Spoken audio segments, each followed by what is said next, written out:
Hola, mi nombre es Natalia Daniels y hago parte del segundo semestre de jurisprudencia. Bueno, hoy vamos a tratar el tema de la laicidad del Estado, esto a partir de dos situaciones distintas. Pero primero tenemos que tener claro qué es la laicidad del Estado. La laicidad del Estado está en el Estado colombiano a partir de la Constitución de 1991, que pasó de ser un Estado confesional a ser un Estado en donde hay libertad de culto. Esto significa que ahora sí se permite la coexistencia de todos los colombianos porque hay garantía del principio de pluralidad. Primero tenemos la sentencia de la Corte Suprema de Justicia de la Sala de Casación Laboral. Tenemos a Víctor David Aznón Liberato, que es quien presenta una tutela al presidente de la República, Iván Duque Márquez. El accionante Víctor David tiene como finalidad para su tutela proteger la laicidad del Estado, la libertad de culto y la separación entre el Estado y la religión. El fundamento que tiene esta petición es un tuit que realizó el presidente Iván Duque Márquez desde su cuenta personal de Twitter, en el que se pronunciaba acerca de un tema de religión, es decir, se pronunciaba acerca de la Virgen de Chiquinquirá de sus 101 años. Entonces, el accionante Víctor Aznón pide tres cosas. Uno es retirar el tuit como una medida provisional. Dos, que haga una aclaración el presidente acerca de que el Estado en realidad no tiene preferencias y hay libertad de culto.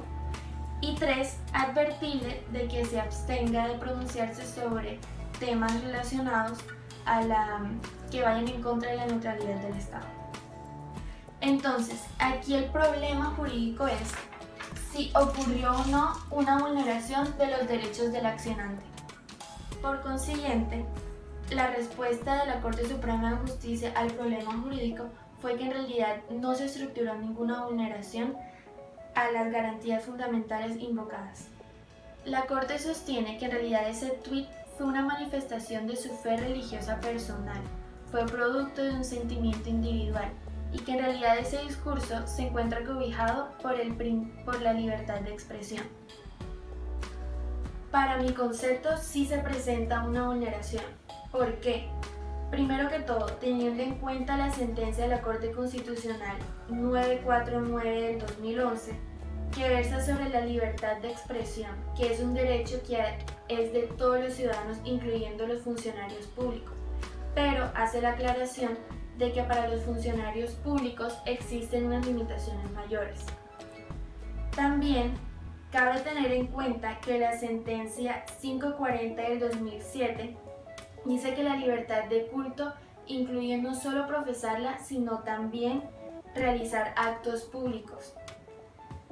Entonces, de acuerdo a esto, y teniendo en cuenta la otra sentencia mencionada, la 155 del 2019, en la que se explica qué sucede cuando el derecho de libertad de expresión contrapone a otro derecho, se dice que debe hallarse un delicado y complejo balance.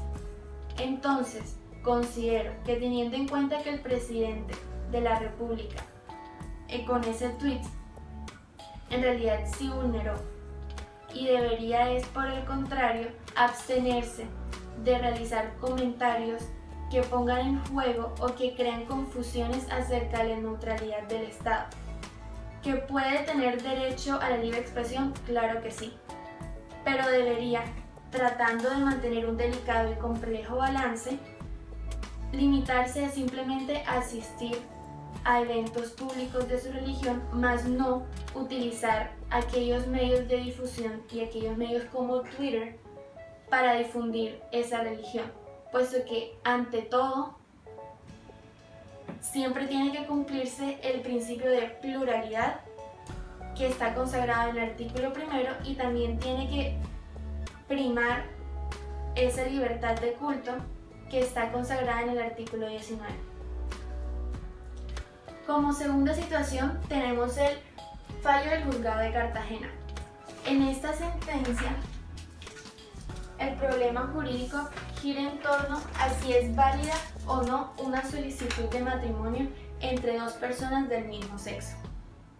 La respuesta del fallo del Juzgado de Cartagena fue rechazar esa solicitud de matrimonio entre dos personas del mismo sexo. El juez dice que la razón a su decisión fue que contraría su moral cristiana. También dice que la Corte Constitucional en la sentencia 577 del 2011 se pronuncia acerca del matrimonio gay y permite el matrimonio gay. Dice que en realidad esto excede las competencias de la Corte Constitucional, puesto que es algo que le corresponde al Congreso de la República. Para mi concepto personal, sí es válida esa solicitud de matrimonio entre dos personas del mismo sexo. En realidad, el fallo del Juzgado de Cartagena transgrede la laicidad del Estado. Y al transgredir la laicidad del Estado, transgrede el artículo 1 de la Constitución Política en el que consagra el principio de pluralidad. También va en contra de la libertad de culto del artículo 19 de la Constitución Política. Y además, al no reconocer que la Corte Constitucional es competente para poder pronunciarse acerca de si se permite o no el matrimonio gay, es desconocer la existencia y más que todo el fin para el que se creó esa Corte Constitucional, la cual fue creada a partir de la Constituyente de 1991 para salvaguardar esa Constitución que sirve como carta de navegación para el resto del ordenamiento jurídico. Entonces, teniendo en cuenta esto, la Corte en realidad sí tiene facultades, sí tiene la posibilidad de manifestarse de la manera en que se manifestó en la sentencia 577 del 2011. ¿Por qué? Hay que tener en cuenta que la Constitución es la norma de normas, la que le da validez al resto de las normas del ordenamiento jurídico. Y en el Código Civil, donde se regula, en el libro primero, en el capítulo segundo del Código Civil, donde se regula cómo son los matrimonios civiles en el ordenamiento, se tiene que tener en cuenta que, siendo el Código Civil de una jerarquía menor a la Constitución, este Código Civil, dentro de la regulación del matrimonio, tiene que ir de acuerdo a la Constitución. Entonces, el matrimonio debe contemplar la posibilidad de pluralidad en el matrimonio también. Sobre eso también se pronuncia la Corte Constitucional diciendo que la norma no dice entre, sino de un hombre y de una mujer. Listo. Entonces, muchísimas gracias por su atención.